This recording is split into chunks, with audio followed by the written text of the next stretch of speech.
बैंगलोर की सुबह 7 बजे रचित का फोन बजा। रचित रिंगटोन सुनकर ही घबरा कर उठा। उसने फोन की स्क्रीन देखी तो अभी का कॉल था, उसका पुणे वाला दोस्त। रचित ने फोन पिक किया और अभी से कहा, इतनी सुबह सुबह कॉल, डरा दिया। तू बिना घबराए कभी उठ सकता है? अरे एकदम ही रिंगटोन बजी ना तो डर लग गया, मुझे लगा फिर से टीवी चालू हो गया मेरा। टीवी चालू हो गया मतलब? अरे पता नहीं, ये टीवी या उसका कनेक्शन कुछ तो खराब हो गया है, अपने आप ऑन हो जाता है, वो भी फुल वॉल्यूम पे। तो पूरा अनप्लग करके तार वार निकाल के सोना पड़ता है मुझे। तेरे टीवी में ना कोई भूत घुस गया है, इलेक्ट्रिशियन नहीं झाड़ फूक वाला ही देखेगा।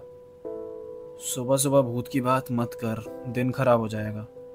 अच्छा, मैंने तेरे को कॉल इसीलिए किया है क्योंकि कल तो तेरा 30th बर्थडे है भाई, तो स्पेशल है। तो मैं, स्वाति, ऋतुजा हम बैंगलोर आ रहे हैं, पार्टी तैयार रखियो। अरे वाह, व्हाट अ सरप्राइज। आओ यार, बहुत टाइम हो गया मिले हुए वैसे भी। हाँ मिलते हैं, और उठ जा तू, ऑफिस के लिए लेट हो जाएगा नहीं तो। हाँ उठ गया, चल बाय, गुड मॉर्निंग।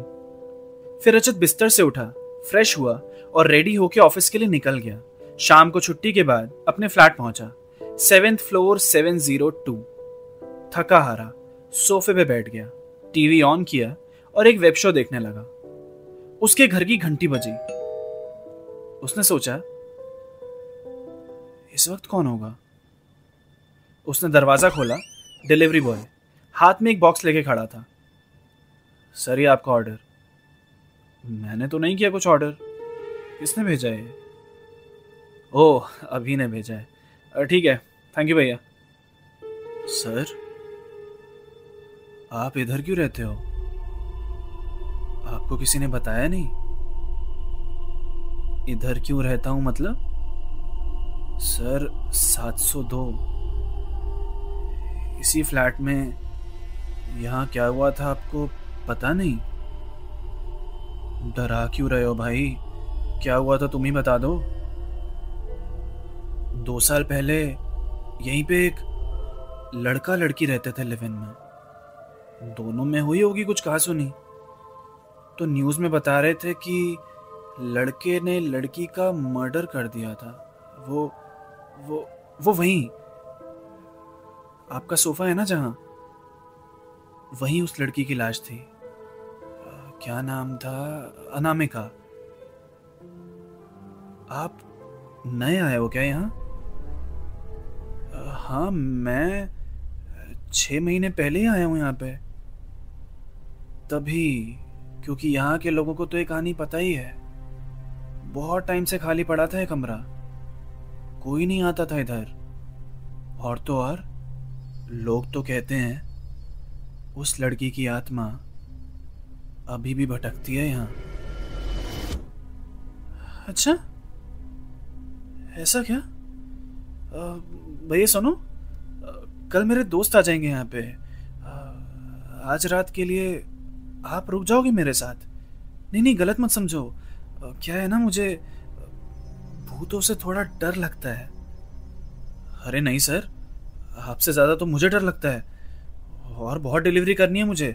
मैं निकलता हूँ। रचित थोड़ी देर तक दरवाजे पे ही खड़ा रहा। उसकी हिम्मत नहीं हो रही थी कि वो पीछे मुड़े। उसने गहरी सांस भरी, दरवाजा बंद किया और अंदर आ गया। बॉक्स उसने वहीं टेबल पे रख दिया, टीवी को रिमोट से ही स्विच ऑफ किया और वो सोफे की तरफ घूरे जा रहा था। उसे डिलीवरी बॉय की बात याद आ रही थी। आपका सोफा है ना जहां, वहीं उस लड़की की लाश थी। लोग तो कहते हैं उस लड़की की आत्मा अभी भी भटकती है यहाँ। पूरे कमरे में शांति थी। रचित को एक आवाज सुनाई दी, कोई उसका नाम पुकार रहा था।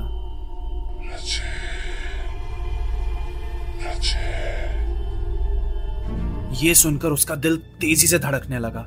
उसने टेबल से अपना फोन उठाया और अपने बेडरूम में तेजी से चल के चला गया।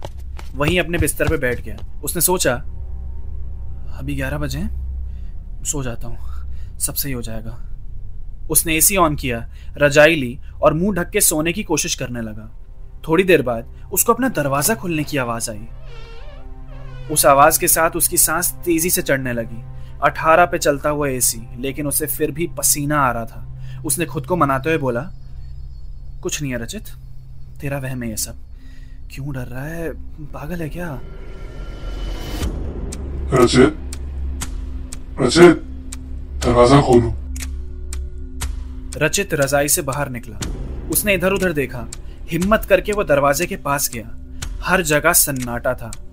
रचित वापस अपने कमरे में आया। शांति इतनी थी कि घड़ी की टिक टिक की आवाज भी साफ सुनाई दे रही थी।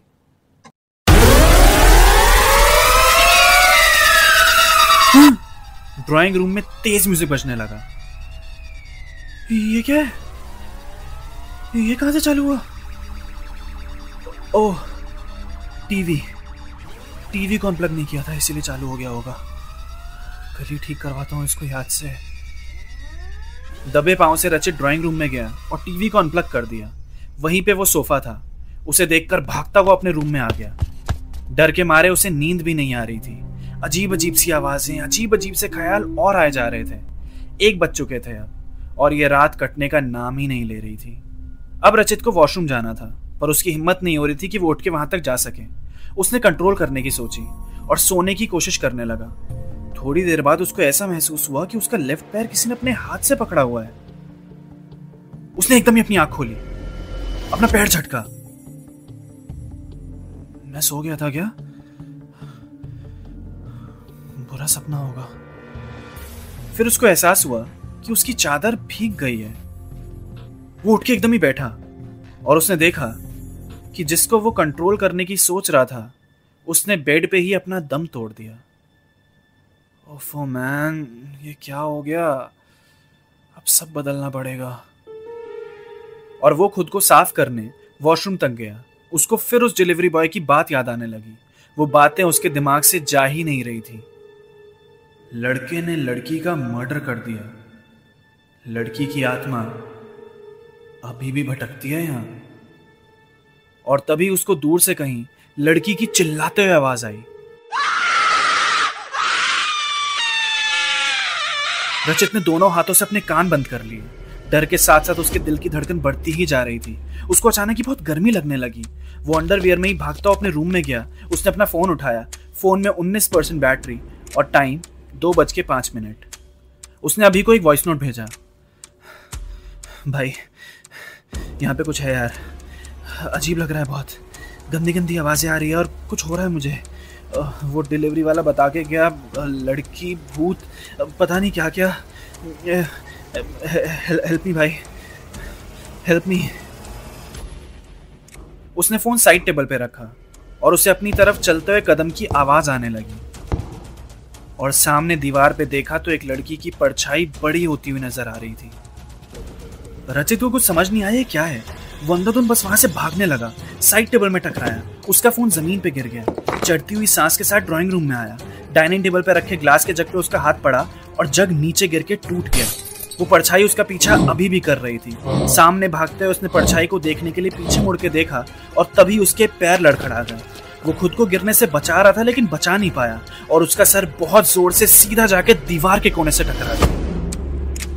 वो फिर जमीन पे भी सर के बल गिरा। उसके सर से खून बहने लगा। अब परछाई नहीं थी वहां पे। कोई नहीं था, सिर्फ सन्नाटा। धीरे धीरे रचित की आंखें बंद हो गई। सुबह हुई। वहां अभी ने जब अपना फोन देखा, रचित का वॉइस नोट। उसने सुना, भाई यहाँ पे कुछ है यार, अजीब लग रहा है, बहुत गंदी गंदी आवाजें आ रही है और कुछ हो रहा है मुझे। वो डिलीवरी वाला बता के गया, लड़की, भूत, पता नहीं क्या क्या। हेल्प मी भाई, हेल्प मी। और ये सुनते ही वो जोर जोर से हंसने लगा। उसने रचित को कॉल लगाया। फोन स्विच ऑफ आ रहा था। फिर अभी ने उसे वॉइस नोट सेंड करते हुए कहा, हाँ लड़के, हैप्पी बर्थडे। क्यों फट गई ना? मजा आया होगा। भाई सॉरी, कोई भूत नहीं है और कोई लड़की वड़की नहीं है। उस डिलीवरी बॉय को मैंने ही कॉल करके बोला था कि ऐसी ऐसी कहानी बोलनी है। उसको टिप भी दी थी, इसलिए मैंने। मजाक था भाई, अपने आने से पहले कुछ तो धमाका करना था ना। चल मिलते हैं शाम को, अभी थोड़ी देर में फ्लाइट है हमारी। वहां फ्लैट 702 के पास भीड़ इकट्ठी हो गई थी। रचित की आंखों के बाद उसकी सांसें भी अब बंद हो चुकी थी। वहम वो सब भी दिखा देता है जो असल में होता ही नहीं।